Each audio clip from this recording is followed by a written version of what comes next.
Hi everyone, Namaskaram. On this channel I am creating videos after a long time. Earlier I created few videos about graphic design, but now we are going to explore UI UX design because I myself have changed my field from graphic design to UI UX design. So before moving to the UI UX design, we need to learn a tool. So for that purpose, there is a most famous tool which is Figma. Majority of big companies these are using Figma these days. So in Figma, first of all, we'll explore some basic shapes because if you have worked in graphic design, you may be knowing that base of design is from basic shapes. It starts from basic shapes. So without delay, let's get started with Figma. Let's move to the computer screen after this intro.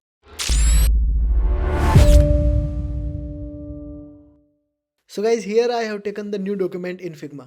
For shape tools, just go on the top toolbar, click on this drop down arrow. So the shape tools are the collection of 6 different tools. For using the short key, you can see these are written here. For now, I am selecting ellipse tool. To draw the ellipse tool, just click and drag it. To create a perfect shape, press and hold the shift key. To scale it from the center of this shape, also press option key. So now you can see this is scaling equally in all sides. As you leave the mouse button, so here is the perfect ellipse shape. Click anywhere to deselect it. And if you have to explore the properties of any shape, then click on the object. As you select the shape on the right hand side panel, you will find all the properties of this shape. Though these all options are not same in all the shapes, but these positions, x and y positions, width and height, and also the angles is available almost in every shape. To change the positions, click on x or y values and drag it, or you can directly put any number there. You can also increase or decrease the size, or you can unlink height and width. If you want to change only one dimension, just directly click on this button. It will unlink both the things. So now you can just increase and decrease the height and width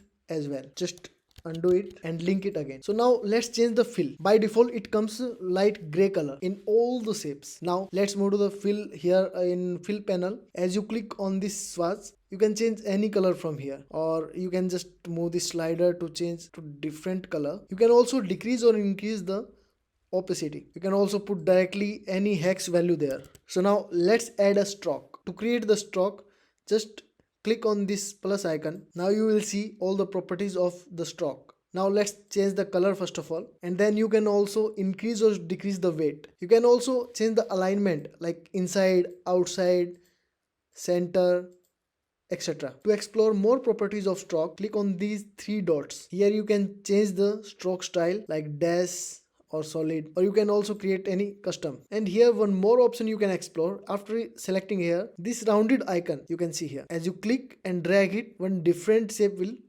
appear. So like this you can create so many things. So now you can see the possibilities are endless. So now let's see some other shapes also. Delete this one. For rectangle tool, directly press R short key, click and drag it. For the perfect shape, press the shift button and hold it. Now here we can also round these corners. You can directly select these icons and just make it round, or you can do it from here in the properties.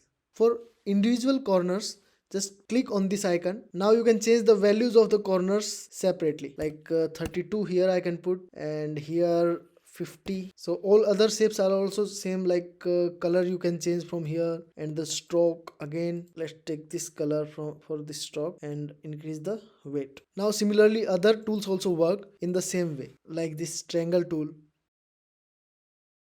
You can round its corner directly from here. You can also increase or decrease the corners. You can change this value from here also. Same thing is with star. Click and drag, change the value from here. Also change the angle and rotation, etc. You can change these things directly from here also. So that's all for this video. See you in the next video. So guys, now you can see that opportunities are endless in Figma while working with basic shapes. If you find this video helpful, don't forget to like, comment, share and subscribe. And also let me know in the comment box if you want some specific video about UI and UX. Thank you. Have a nice day. See you in the next video.